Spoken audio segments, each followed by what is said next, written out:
அஸ்ஸலாமு வரஹ்மத்துல்லாஹி வபரகாத்துஹு. வாங்க இன்றைக்கி நம்ம எல்லா பேத்துக்கும் ரொம்ப பிடிச்ச டிஷ்ஷு சிக்கன் நூடுல்ஸ். எல்லா பேத்துக்குமே பொதுவாக குழந்தைங்கள்லேருந்து பெரியவங்க எல்லா பேத்துக்குமே பிடிக்கும். இன்றைக்கி நம்ம அது ஈஸியாக வீட்டிலையே கடை மாதிரி ஹோட்டல் ஸ்டைல் டேஸ்ட்டோடு நம்ம வீட்டிலே அருமையாக செஞ்சிடலாம். அதுக்கு நான் எல்லா காய்கறியும் எடுத்துகிட்டேன். முட்டைகோஸு, கேரட்டு, பீன்ஸு, குடமிளகாய் எடுத்து நறுக்கி வச்சுக்கிட்டேன்.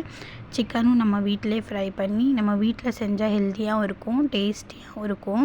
நம்ம இதில் அஜினமோட்டோ சேர்க்க தேவையில்லை, எதுவுமே சேர்க்காமல் ஆனாலும் ருசி அவ்வளோ அருமையாக வருதுன்னா பாருங்கள் எப்படி செய்யலாம் வாங்க. நான் ஒரு 2 முட்டை போட்டு நல்லா முட்டையை ஃப்ரை பண்ணி எடுத்துக்கிட்டேன், சிக்கனை ஃப்ரை பண்ண எண்ணெயிலேயே.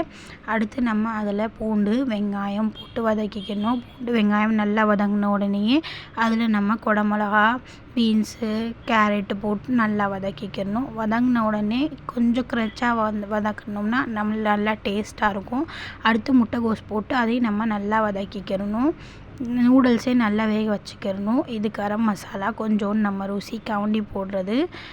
அடுத்து உப்பு போட்டு நம்ம கொஞ்சம் மிளகுத்தூள் கரம் மசாலாவோட சேர்த்தே நான் போட்டு அடுத்து நம்மளோட முட்டை வறுத்து வச்சுருந்தோம்ல அந்த முட்டையை இதில் சேர்த்து சிக்கன் 65 சேர்த்து நூடுல்ஸோட நல்லா கலக்கி விட்டோம்னா அருமையான சுவையான ஹோட்டல் ஸ்டைல், அப்படியே ஹோட்டலில் சாப்பிட்ட மாதிரியே இருந்துச்சுன்னு சொன்னாங்க. மறக்காமல் உங்களுக்கு இந்த வீடியோ பிடிச்சா ட்ரை பண்ணி பாருங்கள்.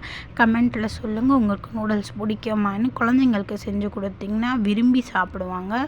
கடைக்கு போக தேவையில்லை, இனிமேல் வீட்டிலே செஞ்சு அசத்தலாம். தேங்க்ஸ் ஃபார் வாட்சிங். அஸ்ஸலாமு அலைக்கும் வரஹ்மத்துல்லாஹி வபரகாத்துஹு.